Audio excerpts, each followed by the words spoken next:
The Prince by Niccolò Machiavelli. The Prince book is one of the most important and famous books in the fields of politics and the arts of war, as Niccolò Machiavelli dedicated this book to Lorenzo II, the son of Piero de' Medici, to show him what he learned throughout his life from the events of history and the biographies of great leaders and kings which focus on the rule and guidance of princes. One of the most important points discussed by Machiavelli in his book is that the prince must comply with a set of basic rules so that he can keep the new kingdoms that he occupied. And the failure to adhere to these laws leads to igniting revolutions and losing these kingdoms, just like what happened to Louis XII. The King of France, when he lost the city of Milan, the first of these rules is that the prince must move to live in the new kingdoms so he can overcome any emerging insecurities or instabilities quickly. And by his presence in the kingdom, he will be able to eliminate the corruption that exists in different classes of the society. As for the second rule, the prince must establish new colonies in it, as it doesn't cost much money, and their owners have their loyalty to the prince. Likewise, the prince should lead and defend his weak neighbors, and work to weaken his powerful neighbors who may have ambitions in the new kingdom. Finally, the prince should always be alert and observing what's happening around him, and make immediate decisions without any delay. When we return to the example of Louis XII, we find that he violated all these rules, as he didn't go to live in Milan, he didn't establish any colonies, and he destroyed the small and weak states around him, and increased the influence of one state in Italy, and wasn't aware of what's happening around him from plots and revolts, and therefore he lost the kingdom of Milan. But to remember, a prince should respect some important rules in order to be able to keep the new kingdoms. When we look at the difficulties facing the control of the new kingdoms, an important question arises, which is, how did Alexander the Great become the master of Asia in a few years, and he died immediately after occupying it, and the various states didn't rebel against his successors, as they maintained the throne for themselves without any resistance? In order to be able to answer this question, we must know that kingdoms are usually ruled by two methods. The first is to be ruled by a prince and his followers, like the Ottoman state, where the followers help the prince to rule the kingdom, as they serve as ministers. And the prince has full power over the state, as he divides kingdoms into small states, and he appoints administrative rulers over it. And he changes them and calls them whenever he wants. And the occupation of this type of kingdoms is considered very difficult, as the government in it is central and strong, and the state's loyalty is in the hands of the prince.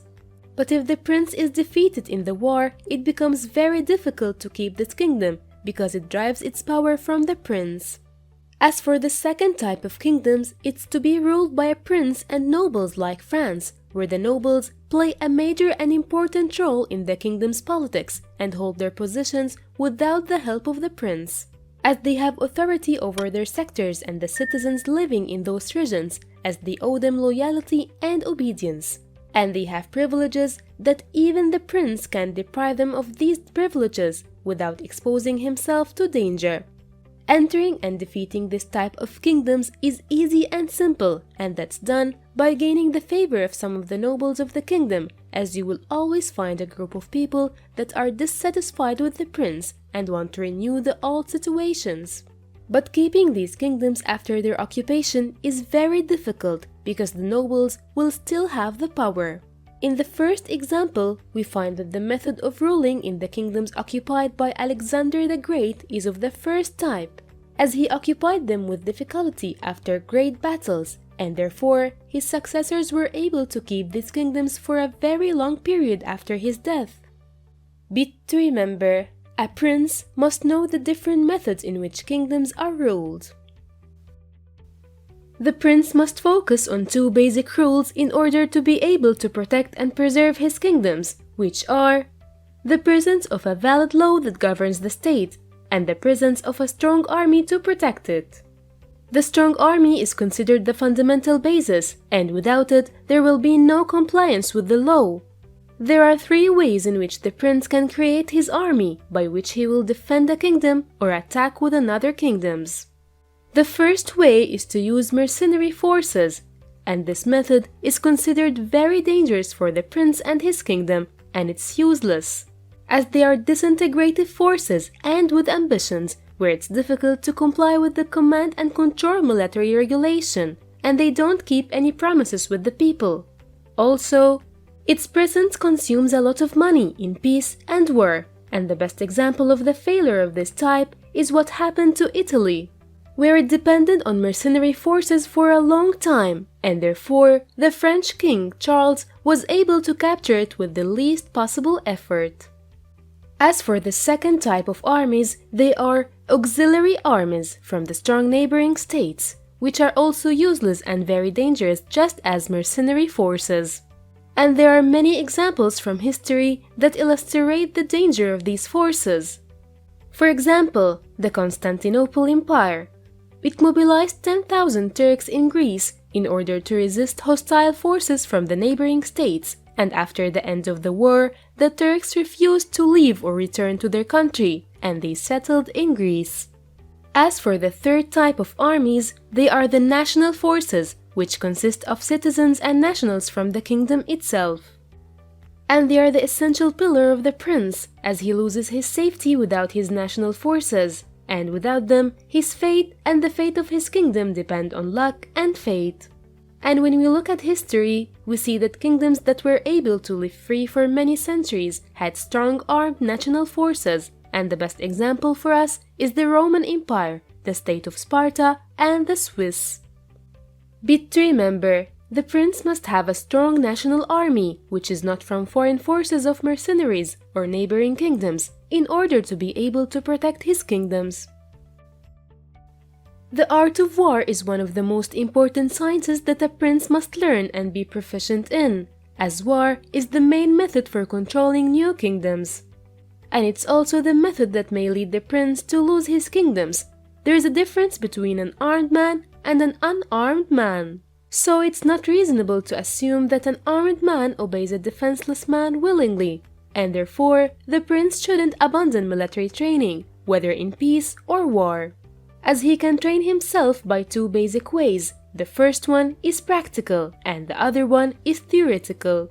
In practical terms, the prince should focus on training and organizing his men in order to learn command and control and to be prepared for the worst circumstances and difficulties. And he has to keep himself busy by practicing hunting and fishing, and therefore he can train his body to overcome difficulties and get used to hardships. At the same time, he should study the nature of his country in terms of mountains, valleys, plains, rivers, and swamps. And therefore, he can develop plans that enable him to defend his kingdoms in the best possible way and be able to repel any enemy that wants to conquer him. In theory, the prince should sharpen his mind by reading history, studying the biographies of the great princes and leaders, and see how their behavior was in times of war and peace, and know the reasons for their victories and the reasons for their defeats in order to follow the example of the victors and avoid the defeats of the oppressed. And when we look at history, we find that many of these great people studied their ancestors. So Alexander the Great followed Achilles, and Scipio followed Cyrus. But to remember, the prince has to learn the art of war and be proficient in it. Thanks for watching. Please follow our social media accounts. And don't forget to like this video and subscribe to our YouTube channel.